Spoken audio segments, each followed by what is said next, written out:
Bienvenidos a En la Mira de la Ley, tu programa donde vamos a hacer análisis, investigación y todo aquello relacionado pues con la realidad nacional y tus derechos.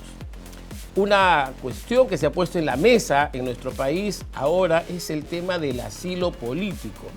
El asilo político es un derecho fundamental, es un privilegio o realmente pues es una fuente de impunidad. ¿Qué cosa es? La gente se pregunta, ¿para qué sirve? ¿Quiénes pueden usarlo? Y básicamente pues se van haciendo tendencias, grupos, y para ello hemos invitado a una persona espectacular, una persona que tiene todos los galardones, que tiene toda la experiencia, aparte que es un jurista muy reconocido, alguien que ha sido ministro de Justicia, miembro del Tribunal Constitucional, y no solo miembro, sino también ha sido presidente del Tribunal Constitucional. No es nada menos que el profesor y maestro Víctor García Toma. Buenas noches, doctor. ¿Cómo le va, Miguel Ángel? Permítame en primer lugar agradecerle la invitación. Así es. Muchos se preguntan qué cosa es esta figura legal de el asilo político. El asilo es una figura que podemos encontrarla incluso desde Grecia, ¿no? Pero en puridad tiene asiento en América Latina por la persecución que las dictaduras, fundamentalmente militares, hicieron. Y si queríamos buscar un punto, digamos, específico, es a raíz del asilo diplomático de Haya de la Torre, en la Embajada de Colombia, que terminó en un proceso ante la Corte Internacional de la Haya, que en realidad fue una sentencia, una resolución que no resolvió el problema, que obligó a tanto al general Odría como al general Rojas Pinilla a ponerse de acuerdo. En ese contexto, Colombia renovó el asilo, el Uruguay otorgó el pasaporte, porque a Haya en la Torre se le había privado de la nacionalidad y sin pasaporte no podía salir del país, y México concedió la residencia. A raíz de ese suceso surge esta famosa convención del año 54, en donde ya el asilo tiene un marco normativo. Y en el Perú el asilo es reconocido primero en la Constitución del año 79 y luego en la actual Constitución como un derecho fundamental. Doctor Víctor García Toma, ¿hay una figura legal parecida que causa confusión o de repente lo mismo? Díganos usted, ¿el refugio es lo mismo que el asilo político? El refugio en puridad está destinado a aquellas personas que logran ingresar a un territorio es más, extranjero. es una figura que muchos peruanos usan en Europa. Así es. Básicamente esta figura del refugio. ¿El refugio es lo mismo que el asilo? ¿Qué debemos entender? Lo que pasa es que hay dos tipos de asilo. El asilo diplomático, que es el que utilizó recientemente Nadine Heredia y que está sujeto a la calificación que otorgue el Estado asilante, como lo hizo Brasil, y que conforme al tratado del cual hemos aludido y a nuestra propia Constitución, basta con esa calificación para que el Estado se vea compelido a respetar esa decisión de considerar que se trata de un perseguido político.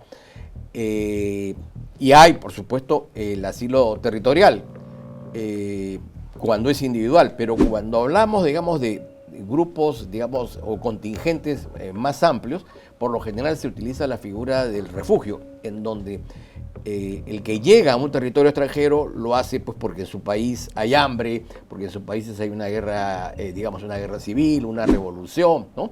Digamos, no hay una persecución a título individual, sino eso se grafica hacia un grupo, digamos, indeterminado de personas, ¿no? Regresando al tema del asilo político, este es un privilegio, es un derecho que le corresponde a todos. ¿Quiénes pueden solicitar asilo político? Digamos, uno tiene el derecho a solicitar el asilo, pero la calificación corresponde al Estado que recibe esa solicitud. En todo caso, podríamos decir que es un derecho expectaticio, ¿no?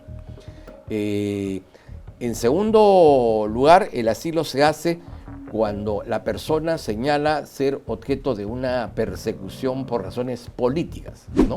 O sea, no es para cualquier persona que vaya y solicite un asilo. Claro, Si por eso es la discusión en torno al caso de la señora Nadine Heredia. Evidentemente, ella no es una perseguida política. Ella es una persona que está enjuiciada por un delito común. Sin embargo, a pesar de que para nosotros los peruanos, evidentemente, se trata de una persona que está siendo juzgada por la comisión de un delito común, hemos tenido que respetar la decisión del gobierno de Brasil, ¿no? Entonces podríamos decir que en el caso de la señora Nadine Heredia, desde el punto de vista dogmático, doctrinario, ¿no? Se ha desnaturalizado, porque básicamente si un requisito del asilo político es ser un perseguido político, la pregunta que cae de madura, como usted decía, es: entonces esta señora está siendo perseguida políticamente, básicamente se le está atribuyendo algunos delitos políticos, y si no es así, entonces ¿se ha desnaturalizado esta figura?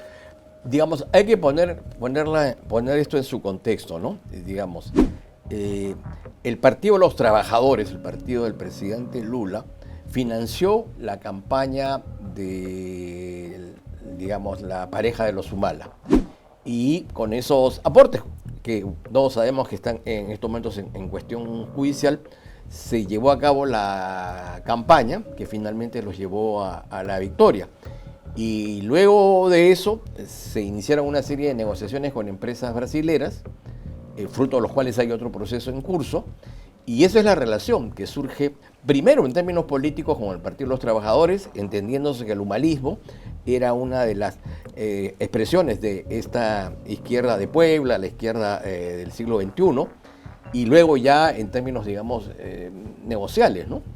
Claro, básicamente lo que se puede decir entonces es como que han desnaturalizado esta figura, devolviendo un favor, porque básicamente se aperturó los mercados a las empresas, al mercado peruano, a las empresas brasileñas, para negocios nada santos, ¿no? Nada santos que a nivel internacional han sido aperturados de esa forma. No es para que uno diga, sino hay procesos donde hay elementos probatorios que indican pues que ha habido mucha corrupción con alguna de estas empresas. Claro, asilos fueron los que se otorgaron, por ejemplo, en la época de la dictadura del general Velasco, ¿no? En donde diversos dirigentes políticos tuvieron que marchar al exilio, ¿no? Claro, porque salieron pues de estos, todo aquel que se oponía, este señor, su solución era dictar su orden de captura por cualquier delito. Claro, esos eran dirigentes de partidos políticos, periodistas, ¿no? Y eso obligó a que en muchos casos se otorgara ese asilo. Hay un caso muy conocido, el periodista Manuel Dornelas, que era el director del diario Expreso, y Eudosio Rabines, que tenía una revista muy conocida en esa época que se llamaba Vanguardia. Rabines había sido fundador del Partido Comunista y luego había virado hacia posiciones más conservadoras. Bueno, ellos se declararon enemigos abiertos de la dictadura y entonces se les quitó la nacionalidad por oponerse a la revolución peruana, fueron expulsados y regresaban al país porque como no tenían pasaporte, ya no podían tener pasaporte porque no eran peruanos. Y al igual que en el caso que conté hace unos minutos, a Dornelas, que tuvo la suerte que tenía una esposa que era uruguaya, el Uruguay lo declaró nacional y le otorgó el pasaporte y pudo ser asilado en el Uruguay, territorialmente. Y el otro caso, el de Eudosio Rabines, que terminó en México con el apoyo del PRI, ¿no? Y entonces podemos decir pues que el Estado de receptor juega un rol importante, porque en este caso, así, en ese supuesto de la señora Heredia u otros similares, donde no se dé la característica de la persecución política, al final es el Estado receptor el que hace lo que le da la gana. Claro. Bueno, nosotros, por ejemplo, hemos tenido de asilado al extinto presidente venezolano, Hugo Chávez. ¿Se acuerda? Claro. Hugo Chávez estuvo asilado aquí en el Perú, ¿no? Y el vínculo no era ideológico, el vínculo era, básicamente era un militar que se había formado en la escuela de Chorrillos, ¿no? Por eso es que él sabía cantar perfectamente el himno nacional. Son cosas anecdóticas. Sí. Entonces, pues, ya saben, no hay que satanizar tanto pues a nuestras autoridades peruanas, toda vez que quien decide si da o no, si otorga o no el asilo, es el Estado receptor. Y esto va a ir más allá incluso si cumple o no cumple con las características, claro, pues en este caso de la persecución, claro, política. Y digamos, creo que el gobierno tuvo que cumplir el mandato de su propia constitución, y en segundo lugar también era conveniente que el problema se solucionara rápidamente, porque imagínense usted, si el gobierno se demora, comienzan las marchas, los mítines en torno a la embajada, eso iba a enrarecer nuestras relaciones diplomáticas con, hay que reconocerlo, el país más importante de esta parte del continente, ¿no? Así es uno de los países más grandes, ¿no? Dentro del derecho internacional, pues tenemos a la Convención sobre el Asilo, la Convención de Caracas de 1954, ¿no? Más o menos nos puede comentar el contexto de esta convención. Claro, esa convención tiene, digamos, como antecedentes todas las dictaduras que se empiezan a gestar en América Latina a partir de la década de los años 30. Y tiene, digamos, su caja de resonancia a raíz del caso Haya de la Torre, ¿no? Claro, básicamente lo que se puede entender es que en el caso Haya de la Torre, pues efectivamente era un perseguido político y se le tenía que dar alguna forma de protección, una forma de recepción en algún país que... Claro, pero ese tratado del 54 tuvo que llevarse a cabo primero, la Corte Internacional de la Haya no pudo solucionar el problema. Segundo, finalmente esto fue consecuencia de un acuerdo, digamos, de buena voluntad, digamos, para sacarse el tema de encima de dos gobiernos. Entonces dijeron, no, mejor vamos a establecer reglas que permitan preservar y defender la vida, la integridad física de aquellos dirigentes políticos, de aquellos o periodistas que se enfrenten a dictaduras, ¿no? Con esa característica nació. Claro, debemos entender que en esos años pues era muy común las dictaduras. Entraba un gobierno militar tras otro, había unas elecciones, no les gustaba, el tema militar venía, tomaba el poder y era muy común. Es más, había una sucesión incluso entre militares, también se dan golpes de Estado. Entonces, en ese contexto, justamente sí había una persecución política, lo cual pues no ha ocurrido, porque tendríamos que partir de la premisa o la pregunta es si el gobierno actual es una dictadura o no es una dictadura, o estamos en un Estado de Derecho. No, de hecho, estamos en un Estado de Derecho. Uno puede discutir si el gobierno es eficiente, si el gobierno no es eficiente, si hay liderazgo o no hay liderazgo, pero esa es una discusión política, pero está claro que jurídicamente en el Estado peruano se ha respetado el voto ciudadano, se ha respetado la democracia representativa, bien o mal tenemos un parlamento, fruto de la voluntad ciudadana, rige el amparo, rige el habeas corpus, hay autonomía del Poder Judicial, hay autonomía del Ministerio Público, incluso uno puede discutir si se usa bien o mal esa autonomía, pero digamos, existe la libertad de prensa, en consecuencia todos los elementos constitutivos del Estado de Derecho están presentes. Entonces podemos ir concluyendo que el primer requisito, que es para que se dé el asilo, hay una persecución política, no se da. Y el segundo elemento propio de la naturaleza, de la creación de la figura del asilo, es pues que exista un gobierno dictatorial que justamente realice esta persecución en la cual el Perú no se encuentra.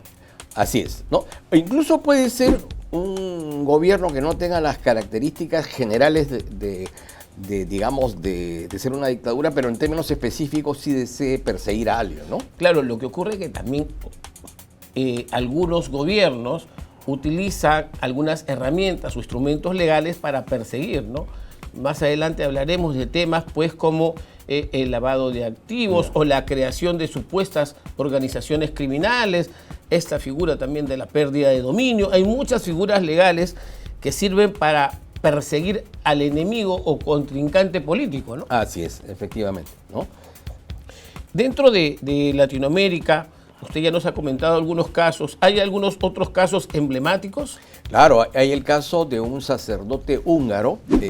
Se instaura la dictadura comunista en Hungría.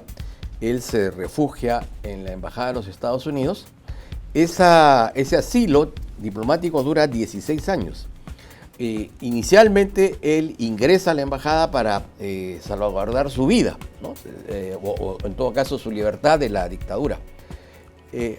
Se llega a un plano de negociación y entonces se le dice, bueno, vamos a autorizar su salida, pero usted tiene que salir de Hungría. Y él dice no, que él regresa para volver a sus labores pastorales.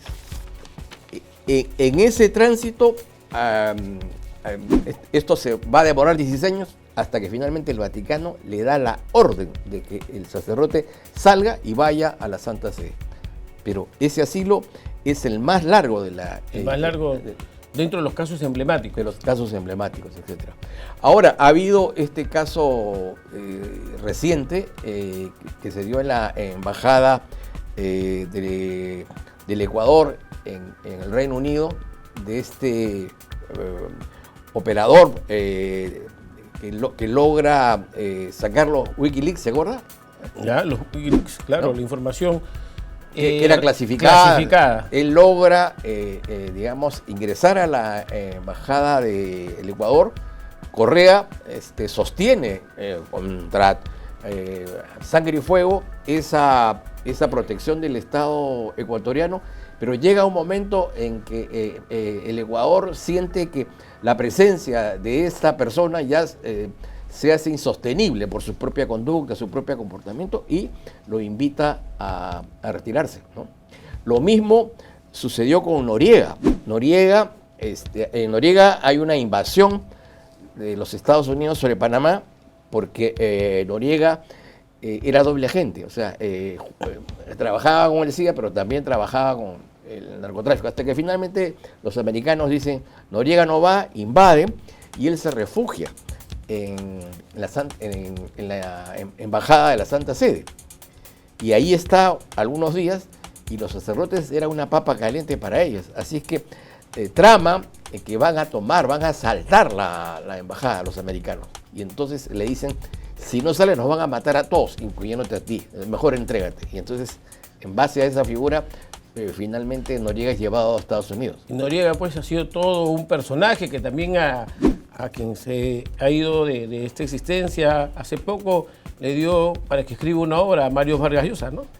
No, ese es la fiesta del Chivo, el dictador dominicano. Dominicano. ¿No? Ese dictador dominicano tenía la llamada Fórmula 42, que era el tamaño de la bala con la cual o mataba a sus eventuales digamos, candidatos de, digamos, opositores o a los miembros del Tribunal Electoral. Entonces, o se sometían retirándose del proceso, o en el caso de los miembros del tribunal, o se sometían participando en el fraude, o se retiraban, ¿no? Y en esa obra hay un personaje que se llama Urania. Urania representa digamos, un personaje femenino muy representativo de esa dictadura. Y es que luego que este personaje te designaba ministro o un alto cargo, luego observaba cómo estaba tu hija, cómo estaba tu hermana, cómo estaba tu esposa, y si a él le consideraba que deseaba conocerla, tenían que entregársela, ¿no? Porque si no se la entregaban, a este individuo lo asesinaban o lo metían preso. Entonces era la gloria o el infierno. Y ese personaje Urania, entonces, no hay una Urania, sino representa a las esposas, a las hermanas, a las hijas que fueron víctimas de todos estos abusos. Pues, todos estos abusos. Siempre hay estos sujetos pues que quieren aprovechar el poder para ultrajar, ¿no? Algo que era muy común en estos excesos militares, ¿no? En Haití estaban los Duvalier y era curioso, las elecciones se hacían en plazas públicas, ¿no? Entonces, ¿quiénes conducían la mesa de elecciones? Las Fuerzas Armadas. Y al costado de las Fuerzas Armadas habían unos negros inmensos que eran los tontos macautes, que llevaban un sobre todo, dentro del cual tenían un bate de béisbol. Entonces, llamaban al elector y él tenía que cantar su voz, ¿no? Cantar su voto. Entonces, si cantaban el voto del opositor a los Duvalier, caminaban unos pasos y lo demolían. Entonces llamaban al siguiente Tú ya sabes cómo tenía que votar. Era bien sencillo, no había problema. Todo lo que genera la dictadura. Las dictaduras, ¿no? Pero volviendo a este tema del asilo, la señora Nadine y otros casos, ¿podemos decir que el asilo se puede convertir en una forma de impunidad? Bueno, eso va a depender del Estado que califica, ¿no? En nuestro caso, estamos doblemente vinculados. Estamos vinculados por el tratado y vinculados por nuestra propia Constitución. Nuestra propia Constitución dice que el Estado peruano debe aceptar la calificación del Estado asilante. Eso lo dice la Constitución. Claro, lo dice, pero nosotros los peruanos sentimos pues que nos sacaron la vuelta, ¿no? La señora estaba siendo procesada por un delito común, la sentenciaron y la señora le saca la vuelta al sistema y básicamente vemos pues que queda su delito impune. Por ahora, ¿no? Digamos, en estos momentos la extradición no tendría sentido porque sería rechazada por este gobierno. Pero el próximo año van a haber elecciones. Y si triunfa una fuerza diferente o distinta a la del Partido de los Trabajadores, el partido de Lula, es probable que ese asilo sea revocado. Y en consecuencia allí habría que estar prestos para conseguir la extradición, ¿no? Esta es otra figura, pues otro camino largo que hemos visto ya con muchos personajes, dentro de ellos Toledo, que se ha sufrido mucho, ha pasado mucho tiempo para poder tenerlo y juzgarlo en el Perú. Pero Toledo ha tenido la suerte de una ley que en realidad, creo yo, desde mi punto de vista, estaba dirigida para paliar el problema generado con el presidente Fujimori, porque definitivamente eran muchos años de prisión. No había cumplido, pero eran muchos años los que tenía, y efectivamente tenía pues una enfermedad, digamos, grave, ¿no?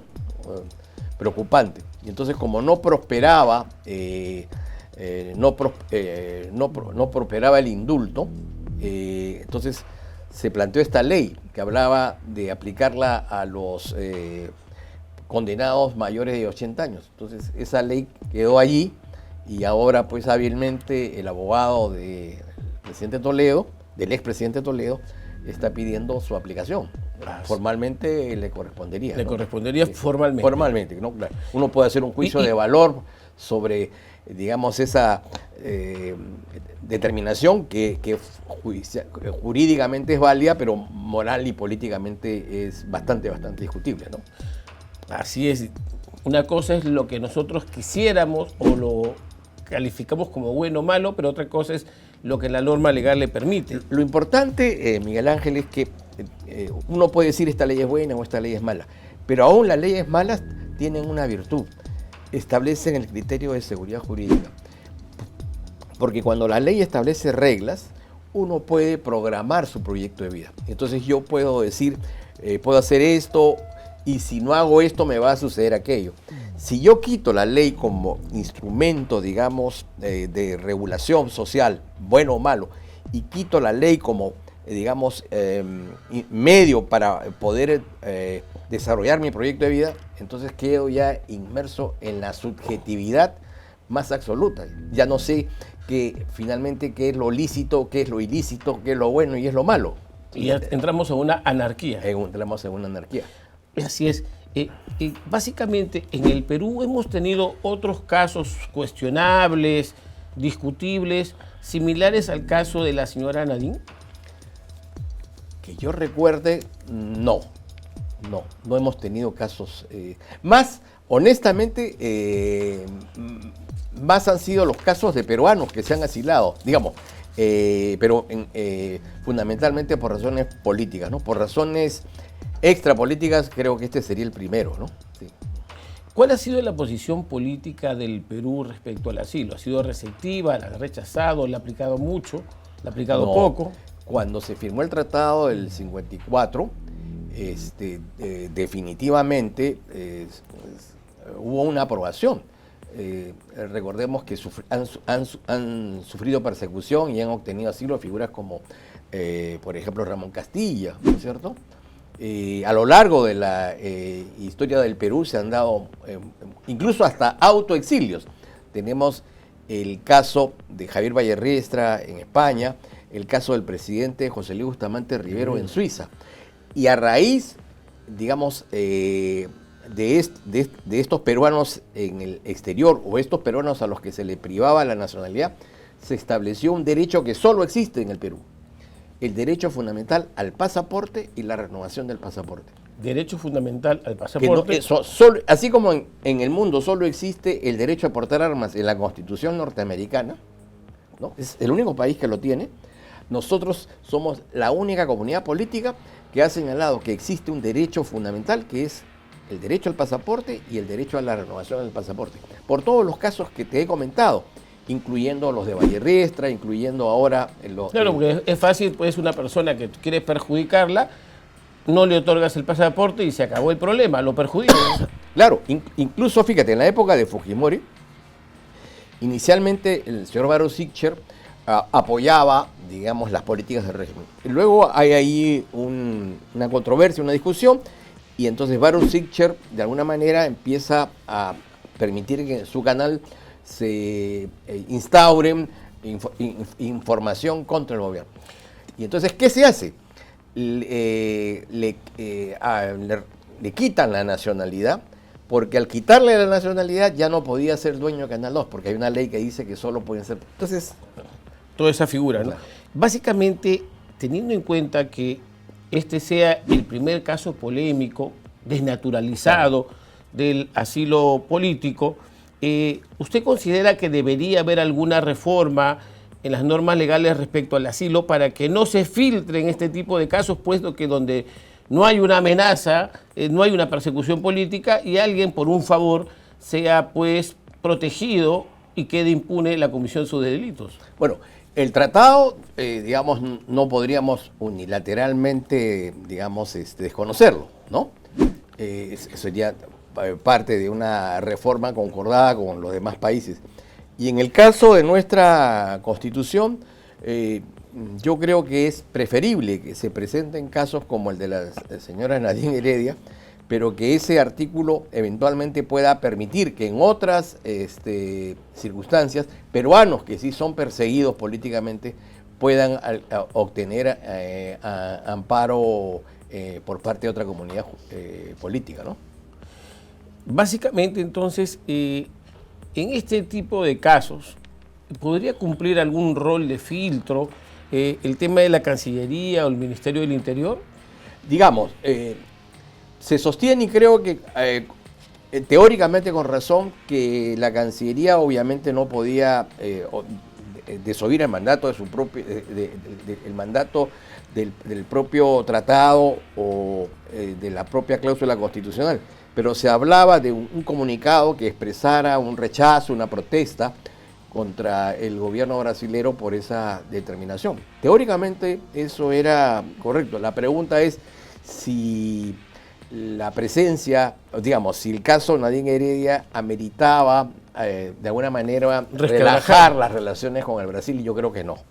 Claro, porque básicamente es un país bastante grande y ahora más bien todo está encaminándose a que haya una relación comercial, económica más fluida con Brasil, ¿no? Incluso tenemos ahora hasta una carretera, ¿no?, que todavía está subutilizada, pero que en el futuro puede ser la puerta abierta para un grado mayor de inversiones, negocios, ¿no?, comercio.